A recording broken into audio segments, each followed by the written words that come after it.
अच्युतं केशवं कृष्णदामोदरम् अच्युतं केशवं कृष्णदामोदरम् रामनारायणं जानकीवल्लभम्।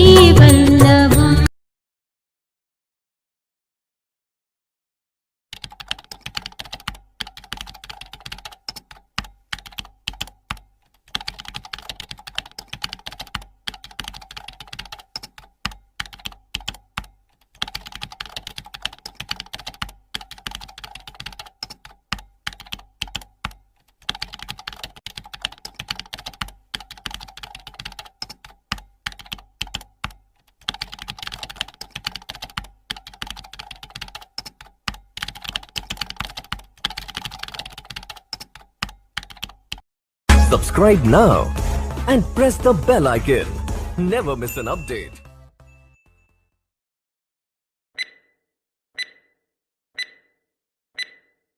ओम गुरुभ्यो नमः, मातृभ्यो नमः, पितृभ्यो नमः। साथियों नमस्कार। मैं हमारे YouTube channel doctor Narottam Sharma में आपका हार्दिक स्वागत करता हूं। साथियों, आज ही हमारा 25वां वीडियो है जिसमें हम एक ऐसी बीमारी के लिए डिस्कशन करने वाले हैं जो कि आजकल न केवल बच्चों में बल्कि बड़ों में भी, वयस्कों में भी, वृद्धों में भी आम बीमारी हो गई है। साथियों, ये बीमारी है नॉकटर्नल एन्यूरेसिस। साथियों, इसको हम बोलते हैं बिस्तर गीला करना, बेड वेटिंग, या हम इसको बोल सकते हैं मूत्र का अनैच्छिक निर्वहन। जो पी होता है, यूरिन होता है, वो हमारी इच्छा के बगैर ही निकल जाता है। या इसको हम बोलते हैं मूत्र असंयमन। रात में निद्रा अवस्था में पेशाब हमारे बिस्तर पर निकल जाता है। या हम इसको बोल सकते हैं मूत्र और अनैच्छिक पेशाब प्रवाह को नियंत्रित करने में असमर्थता। साथियों, इससे मिलती जुलती जो एक बीमारी और होती है यूरिन ड्रिबलिंग, जिसको यूरिनरी इनकंटिनेंस बोलते हैं, उसको हम हमारे नेक्स्ट वीडियो में, जो आगे आने वाली वीडियो में डिस्कस करेंगे। तो साथियों, आज हम इस बीमारी पर डिस्कस करेंगे कि रात में सोते समय पेशाब निकल जाता है किसी किसी के। ऐसा क्यों होता है, हम उसके कारणों की तरफ जाएंगे। पहले उनको कारणों को जानने की कोशिश करेंगे और उन्हीं कारणों के लक्षणों के आधार पर हम हमारे प्रोटोकॉल्स बनाने की कोशिश करेंगे। जैसे कि आपको पता है कि जो हमारी ऑरिकुलर थेरेपी है, वो जैसे जैसे लक्षण होते हैं उसी प्रकार से उनके प्रोटोकॉल के बिंदु बनाए जाते हैं और उन पर ट्रीटमेंट दिया जाता है। तो साथियों, आज हम जिस बीमारी पर डिस्कस कर रहे हैं, यह बिस्तर गीला करने की स्थिति बच्चों एवं वयस्कों में, एडल्ट्स में समान रूप से पाई जाती है। साथियों, जैसा कि आप सभी को मालूम होगा कि जो यूरिन होता है, जिसको हम पी बोलेंगे, जो पेशाब होता है, उसके लिए एक मस्कुलर रिसेप्टेकल या लोडिंग कंटेनर है। जो यूरिनरी ब्लैडर है, वो हमारे जो यूरिन होता है उसके लिए मस्कुलर रिसेप्टेकल या लोडिंग कंटेनर है। जब ब्लैडर में यूरिन एंटर करता है तब यह एक्सपेंड होता है, और जब यह ब्लैडर कॉन्ट्रैक्ट होता है, सिकुड़ता है, तब यह यूरिन को बाहर निकालने के लिए पुश करता है। ये इसकी मैकेनिज्म हो गई। अब देखिए साथियों, जब एक स्वस्थ व्यक्ति नॉर्मल ब्लैडर कंट्रोल करने लायक स्थिति में होता है, तब क्या होता है, आइए समझते हैं। साथियों, जब ब्लैडर फुल होता है तब ब्लैडर वाल की नर्वस ब्रेन को, जो नर्व्स होती हैं, वो ब्रेन को मैसेज भेजती हैं। तब ब्रेन ब्लैडर को वापस रिटर्न मैसेज भेजता है कि जब पर्सन टॉयलेट जाने के लिए तैयार हो तब उसे ऑटोमेटिकली एम्प्टी कर दे, खाली कर दे। इस प्रकार की ये प्रक्रिया होती है सिग्नल्स की। लेकिन साथियों, जब व्यक्ति नॉकटर्नल एन्यूरेसिस से ग्रसित होता है तब यूरिन बेड में ही निकल जाता है, जिसे हम बिस्तर गीला करना मूत्र असंयमन या मूत्र का अनैच्छिक निर्वहन कहते हैं। साथियों, ये आजकल कॉमन बीमारी हो गई है। साथियों, जब हम इस बीमारी के कारणों की बात करते हैं, साथियों ध्यान रहे, इन्हीं कारणों के लक्षणों के आधार पर ही हम अपने ऑरिकुलर पॉइंट्स का निर्धारण करेंगे, क्योंकि जैसे लक्षण होंगे वही पॉइंट हम प्रोटोकॉल में शामिल करेंगे। इसलिए दोस्तों, हम इन कारणों को अच्छी तरह समझ लेना है, हमें इन कारणों को अच्छी तरह से समझ लेना है ताकि हम अपने प्रोटोकॉल में शामिल किए गए ऑरिकुलर पॉइंट्स की वजह को समझ सकें। साथियों, आधुनिक चिकित्सा शास्त्र में विशेषज्ञ इसके लिए कोई एग्जैक्ट कारण, एग्जैक्ट कॉज नहीं बता पाते, लेकिन कुछ कारणों को इसके लिए जिम्मेदार मानते हैं जो इस प्रॉब्लम के लिए महत्वपूर्ण रोल निभाते हैं। आइए अब हम इन संभावित कारणों के बारे में जानते हैं। साथियों, यदि हम आधुनिक चिकित्सा शास्त्र में देखें तो उसके संभावित कारणों में सबसे पहला कारण है hormonal imbalance. Hormonal imbalance, hormonal imbalance, hormones का जो असंतुलन होता है। साथियों, जैसा कि आपको पता होगा कि एंटी डायूरेटिक हार्मोन, जिसको हम एडीएस बोलेंगे, जो नाइट में लेस यूरिन बॉडी में बनाने के लिए जिम्मेदार होता है, लेकिन कुछ व्यक्तियों में बॉडी पर्याप्त मात्रा में एंटी डायूरेटिक हार्मोन नहीं बनाती है, जिसका परिणाम यह होता है कि बॉडी ज्यादा यूरिन प्रोड्यूस करने लगती है जब व्यक्ति नींद में होता है। साथियों, जैसा कि आपको पता होगा कि डायूरेटिक हार्मोन शरीर में यूरिन प्रोड्यूस करने में एवं anti diuretic hormone urine production को नियंत्रित करने में काम करता है। अतः जब इन दोनों का अपना अपना काम डिस्टर्ब होता है तब ये असंतुलन की स्थिति पैदा होती है और व्यक्ति बेड वेटिंग का एन्यूरेसिस का शिकार हो जाता है। साथियों, यदि हम इसकी दूसरे कारण की तरफ जाएं तो इसमें हम बोल सकते हैं ब्लैडर प्रॉब्लम, यूरिनरी ब्लैडर की प्रॉब्लम। इसमें क्या हो सकता है साथियों कि कुछ व्यक्ति जो एन्यूरेसिस के शिकार होते हैं उनमें ब्लैडर मसल्स की स्पास्म, जो ऐंठन होती है, भी ब्लैडर को मूत्र के नॉर्मल अमाउंट की होल्डिंग करने से रोकती है। समझ रहे साथियों, ब्लैडर की मसल्स में कहीं ऐंठन होती है तो वो क्या होता है कि जो नॉर्मल मात्रा होती है पेशाब की, उस मात्रा को यूरिनरी ब्लैडर में होल्ड करने से रोकती है। कुछ व्यक्ति या बच्चे जिनमें स्मॉल ब्लैडर साइज होती है, ब्लैडर की साइज स्मॉल होती है, उनमें ज्यादा यूरिन होल्ड करने की कैपेसिटी नहीं होती और वे इस प्रकार के एन्यूरेसिस के शिकार हो जाते हैं। साथियों, तीसरे कारण की तरफ हम जाएं तो हम बोलेंगे ये आनुवंशिकी रोग भी हो सकता है, जेनेटिक्स, आनुवंशिकी कारण, आनुवंशिकी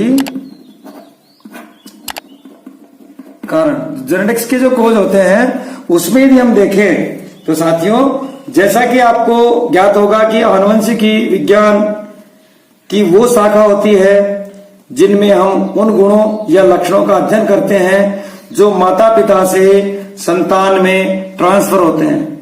ये सभी हम आनुवंशिकी के अंतर्गत अध्ययन करते हैं। तो साथियों, इस अध्ययन में हम यदि देखते हैं तो साथियों, कुछ टीन्स में जो किशोर होते हैं उनमें एन्यूरेसिस होती है। उनमें अक्सर देखा गया है कि जिनके पेरेंट्स भी यदि सेम एज में इससे ग्रसित थे तो साइंटिस्ट का मानना है कि कुछ स्पेसिफिक जीन्स ऐसे टीन्स में भी आइडेंटिफाइड हुई हैं जिनकी वजह से टीन्स में एन्यूरेसिस होता है। साथियों, यदि हम अगले कारण की तरफ बढ़े तो हम इसमें बोलते हैं स्लीप प्रॉब्लम। जो नींद की जो समस्याएं होती हैं वो इस बीमारी के लिए कैसे कारण बनती हैं? देखिए, कुछ व्यक्ति इतनी गहरी नींद में होते हैं या हम ये बोले वो अति निद्रा का शिकार होते हैं, हाइपरसोम्निया जिसको हम बोले, हद से ज्यादा जिनको नींद आती है।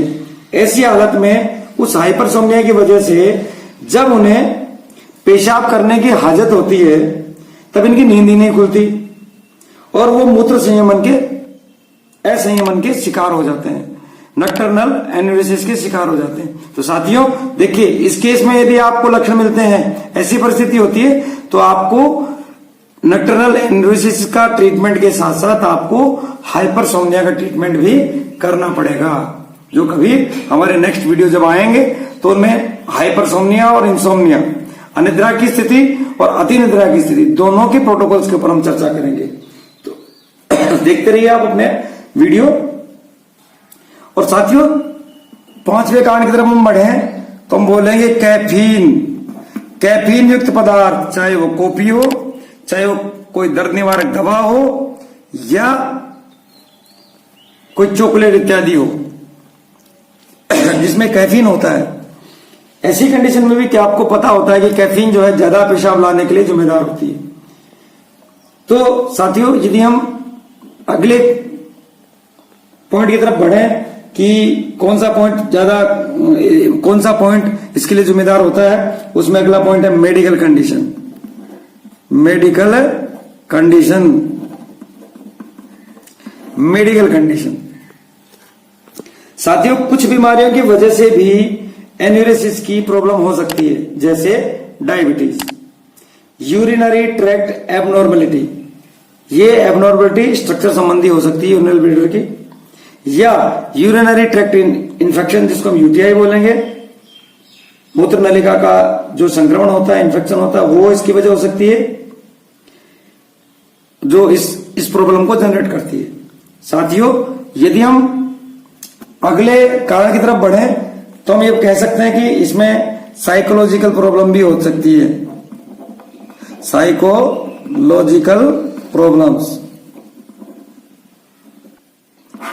तो जो मनोदैहिक जो बीमारी होती है, मानसिक जो बीमारी होती है, तो कुछ परिस्थिति ऐसी भी जनरेट हो सकती है। साथियों, कुछ एक्सपर्ट्स का मानना है कि स्ट्रेस भी एन्यूरिसिस से लिंक्ड है। कभी चिंता और तनाव की स्थिति में भी पेशाब असंयमित हो सकता है। तो साथियों,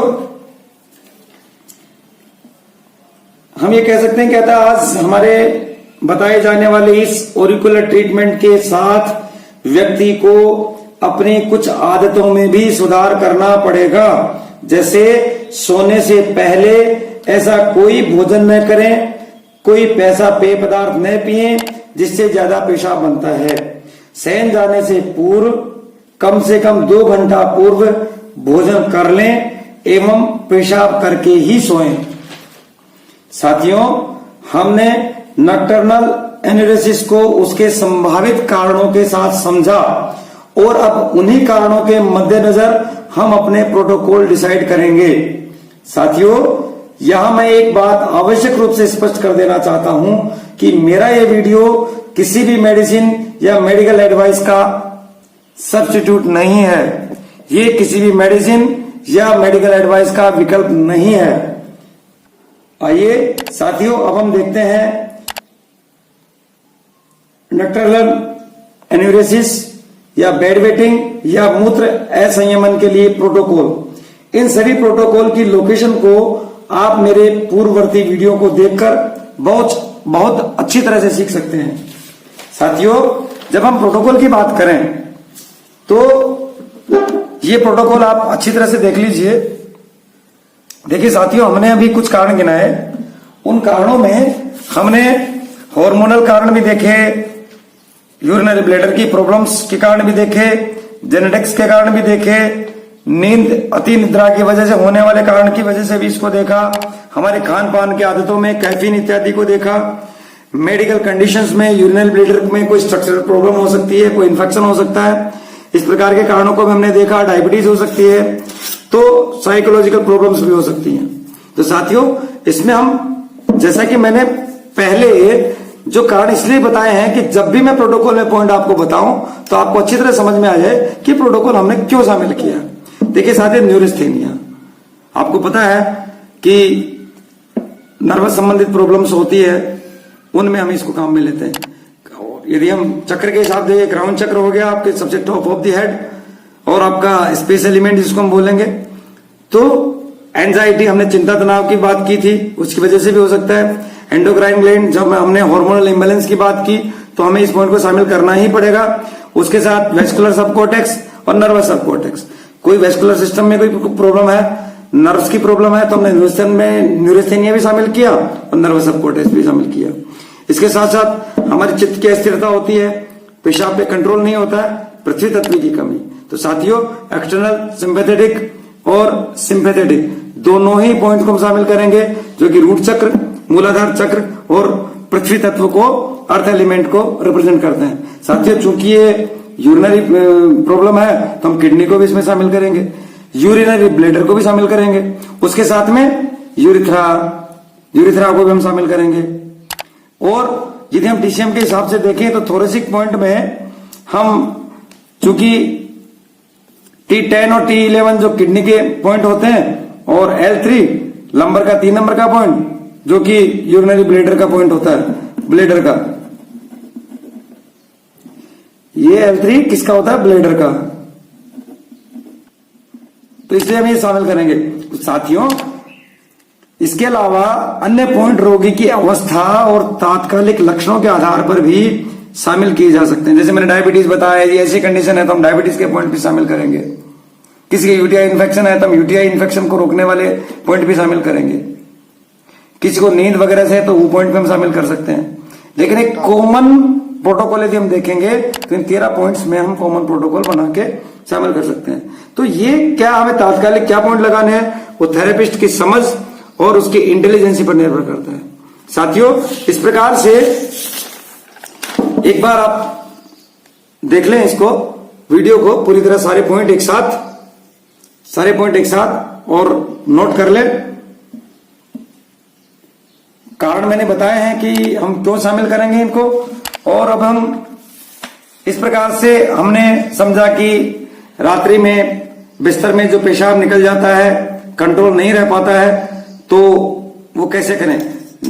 आगे आने वाले जो वीडियो होंगे उनमें इससे मिलती जुलती जो बीमारियां हैं जो यूरिनरी सिस्टम से रिलेटेड होती हैं, जैसे मैंने अभी पहले चर्चा की थी, यूरिन इनकंटिनेंस की हम बात करें, यूरिनरी ड्रिबलिंग की बात करेंगे नेक्स्ट वीडियो में। साथियों, आपको मेरा ये वीडियो पसंद आया हो तो चैनल को सब्सक्राइब करें, वीडियो को लाइक एवं शेयर करें, और कोई कमेंट है आपके इससे संबंधित, कोई जानकारी संबंधित, तो कमेंट बॉक्स में आप कमेंट करें।